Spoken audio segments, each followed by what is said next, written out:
You're listening to the Heart of Giving podcast with Art Taylor, powered by bbbgive.org. Here we explore the motivations that form the basis of giving and service. We inspire generosity and celebrate the transformative effects that giving and service have on the human spirit and on community. The conversations featured on the podcast also uncover giving strategies that educate and provide tools to help listeners make impactful gifts of both their time and money. We hope you enjoy this episode. Welcome to the Heart of Giving podcast, powered by bbbgive.org. Give.org is the nation's standards-based charity evaluator, and it's your one-stop source for information on giving and reports on the most asked about charities. I'm Art Taylor. Well, this will be the second in a series of 4 episodes covering powerful Black women giving back.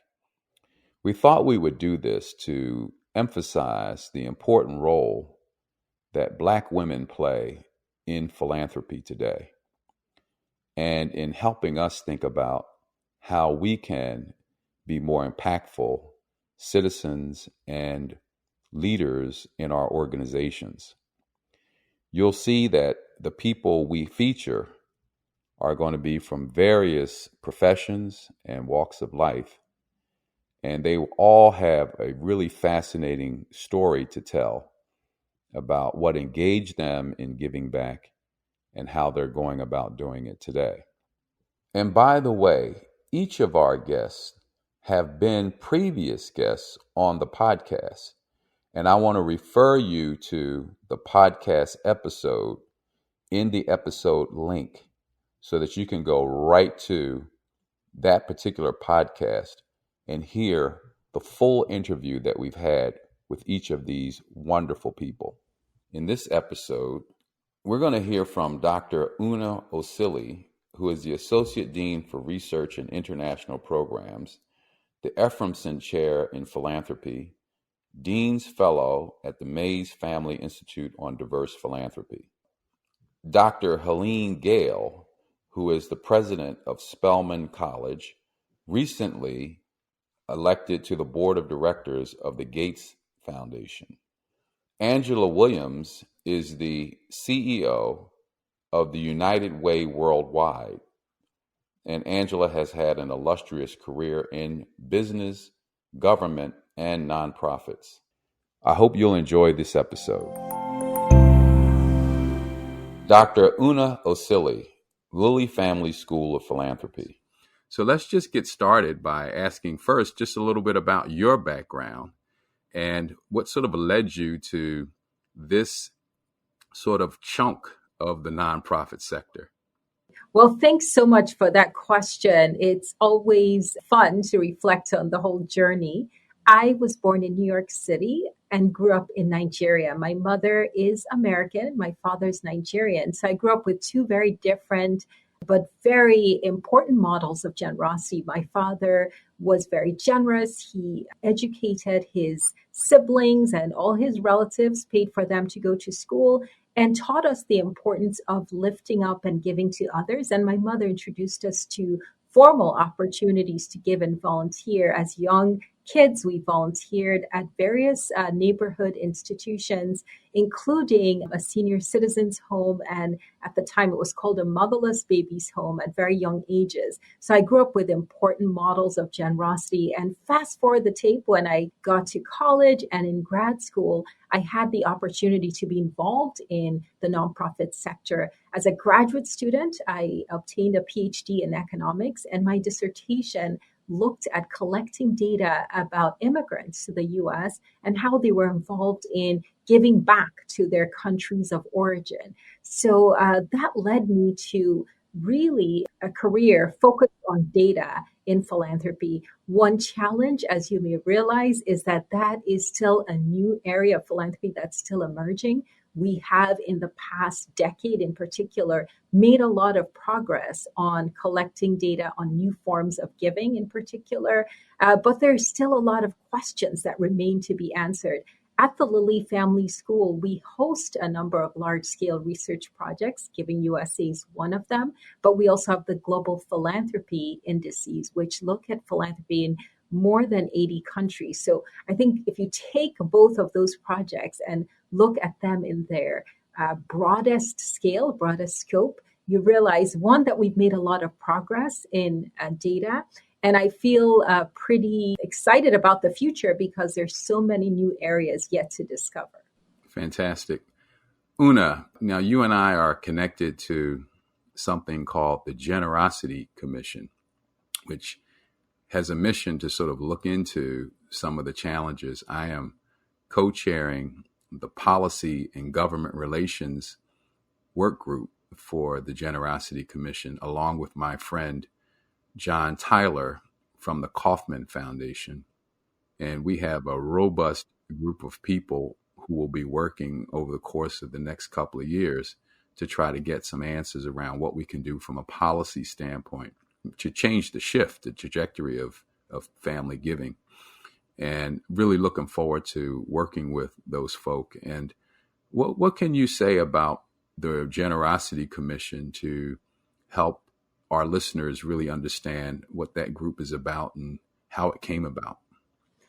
Well, it's very interesting that you raise the policy dimension because as we've talked about giving, what drives giving, what factors influence giving, we've sort of left out the role of policy so far. But it's important to note that giving is, of course, a complex decision. People give when they have the resources to give, the income, the wealth, when they're asked to give, but that policy, especially tax code in particular, can influence the timing of the gift, the amount, and the mechanisms, the vehicles that people use for making their charitable donations.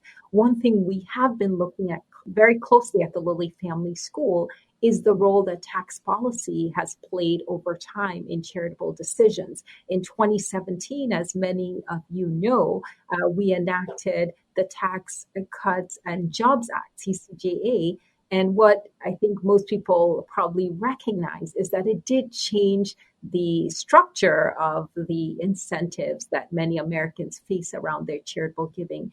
In particular, it reduces the recognition that a lot of Americans receive for their tax contributions because prior to tax reform, about a third of Americans itemized on their taxes, which means that when we look at our taxes, many more Americans were able to be recognized for their generosity within the tax code. Fast forward post TCJA, that percentage has dropped down to about 10% of Americans who are currently itemizing, and therefore less than 10%, so a minority now, a small minority of Americans who are actually receiving tax recognition for their charitable giving.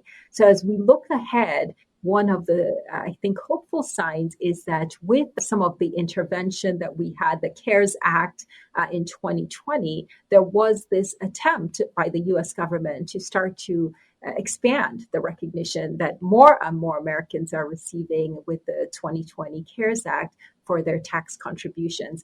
And I think that's important because the charitable deduction is one of the oldest parts of the U.S. Tax code in terms of income tax. It's been around for more than 100 years. And it's also been very broad-based, meaning Americans of different backgrounds can actually itemize, receive deduction for their charitable giving. And I think going forward, especially for younger Americans, that has been a way of kind of learning about the importance of the charitable sector, what makes charitable giving unique. And so I guess looking ahead as far as policy proposals, that's certainly an area that I think there is a need for more action and closer look at how we can continue to find ways within the U.S. tax code to provide that recognition for generosity. Dr. Helene D. Gayle, President, Spelman College. Dr. Gayle, your life has been one of impressive and inspiring achievement. So as to inspire others and provide a bit of role modeling, tell us how Helene Gayle, the young girl growing up in Buffalo, New York, became one of the most influential and service-oriented people in the country. Tell our listeners anything about your early life that pointed you to this amazing life of service. Well, thanks for that. And, I guess for all of us, where we come from and the things that we learned growing up really do help to shape our lives. And I feel like I was very fortunate to be born into a family that felt that giving back was a part of what we were put on this earth for. My parents stressed to all five of us that it was important for us to get a good education, but that we should also use that education in a way that could contribute to making the society a better place and create positive social change. Yeah, I also feel fortunate that I grew up in a time in the mid to late 60s when there was so much social change going on in our nation and around the world, whether it was the civil rights movement, women's liberation struggles in Africa, anti-war, all of these sorts of things, large movements where people were coming together to create positive change. And so for me, as a young adolescent and adolescent growing up during those times, it gave me the sense of wanting to be part of something bigger than myself. And I saw how people banding together could create really powerful social change. And so I think those two things, my family influence, the influence of the times that I lived, grew up in, really did have a huge impact on me wanting to be able to be part of creating positive social change. As I think back to my own life, I can think of specific moments that sort of set me on this particular path. One of which was growing up in the YMCA movement and having great men around me who sort of shaped what I would become. As you think back, are there specific relationships or activities that you engaged in or moments that you can think back to that sort of shaped you in some way that maybe you didn't even understand at the time? Well, when I think back, particularly during my high school days, I was very involved in both student government at large, but also with the Black Student Union at the time. And I think those two, being very involved in kind of student government and really, again, being around people who were trying to create in our own environment positive change. I also grew up in Buffalo around very nurturing and influential Black professionals. So I saw people who were lawyers and doctors and judges and councilmen for the local district, and you know had that group of elders around me who believed in me and my friends and really wanted to make sure that we had that sense of what was possible and that we believed in ourselves and believed that we could accomplish great things. And so I think having that village, if you will, that helped to nurture me and give me a sense of what the possible was, made a big difference for me as well. As you think about young people today, do you see that same orientation to service and giving? And if so, how can we do more to continue to inspire that and encourage that? Well, I'm actually quite inspired by the younger generation, and as I have advanced on in my own career and age and look back, there were some generations that I think really got the message that it was all about what they could accumulate, how they could arrange their career, and it was very much more of a me focus. Today, this next generation is coming along, perhaps because of the challenges that they grew up with, do seem like a generation that is very socially aware, very global in their concepts, thinking about the big challenges of the day, whether it's racial justice, climate change, and the environment. All of these things that they realize if they don't make an impact, the world as they know it is not going to be a safe place. And so I actually am quite encouraged by the young people. I look at the many of the protests that took place right after the murder of George Floyd. that were peaceful, that had young people of all races marching because they believed that they had a responsibility to say that they wanted a different kind of society, a society that was more just, more equitable, more fair, and more racially integrated. And so, that really was inspiring for me to see those young people who really do believe that they have a vision and a voice in making the world a better place, and particularly one that is more racially just. Angela Williams, President and CEO, United Way Worldwide. Tell us about you and how you got so oriented to this. You know what, Art? I would actually take it back to the generation before me, and that's my parents. My dad was a Baptist pastor in Anderson, South Carolina, where I was born. My parents were very active in the civil rights movement. My dad was the head of the NAACP for the state of South Carolina. So in the 1960s, grew up in this era of advocacy and civil rights and standing up for equality. And my dad was one of the pastors that sent a letter to all the clergy, white, black, you name it, all denominations, to say, we need to come together to integrate Anderson, South Carolina. Then my dad left Anderson, and my parents agreed that he would go on active duty. So he became the 5th Black chaplain in the history of the United States Navy. And then I grew up on military bases, but it has always been from the very beginning in my ethos and in my growing up hearing about advocacy, civil rights, giving voice to those that don't have a voice, activating, and of course service to others, service in community.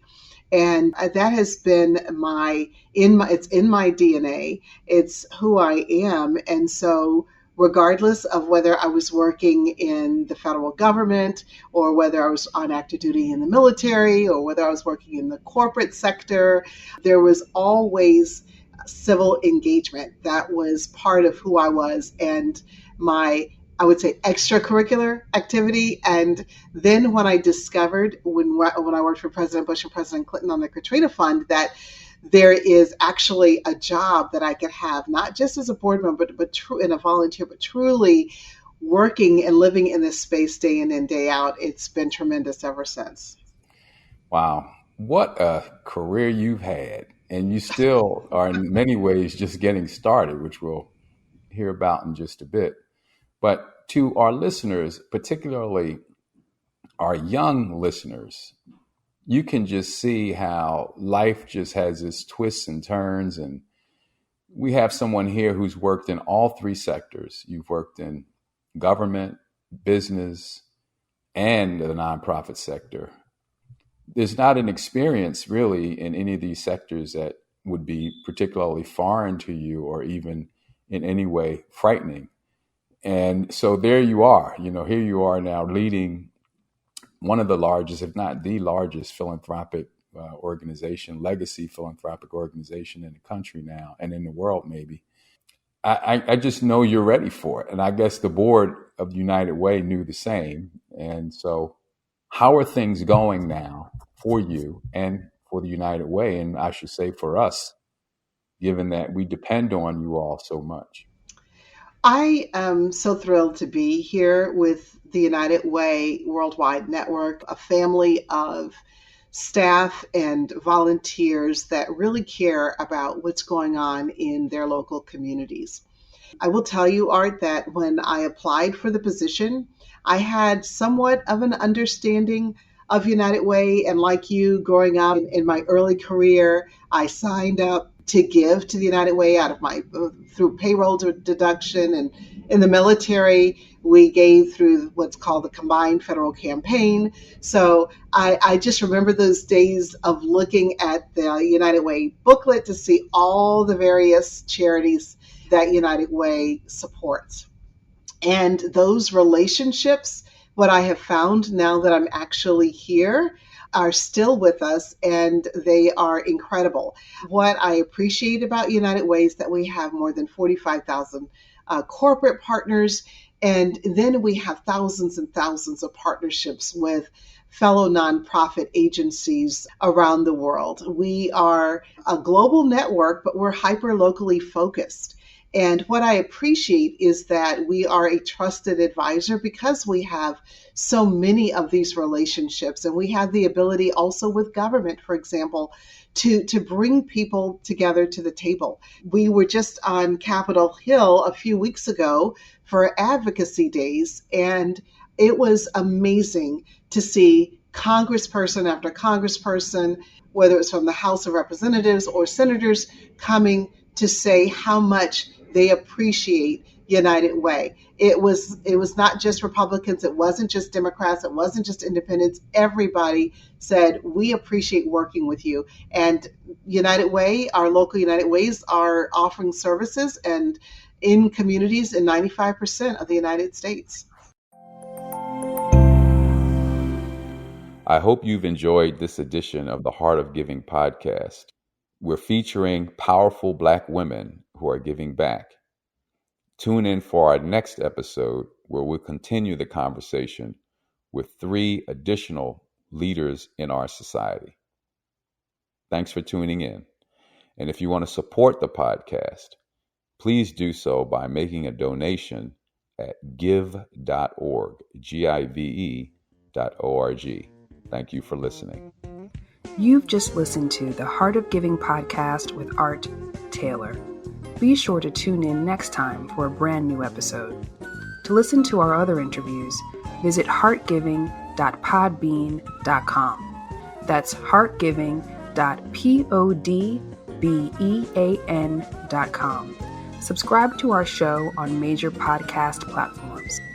The thoughts and opinions expressed on this podcast are the views and opinions of the guests, not those of the BBB Wise Giving Alliance or program affiliates. This podcast is for information and educational purposes only and is copyrighted with all rights reserved. This podcast is protected by Podbean's terms of service.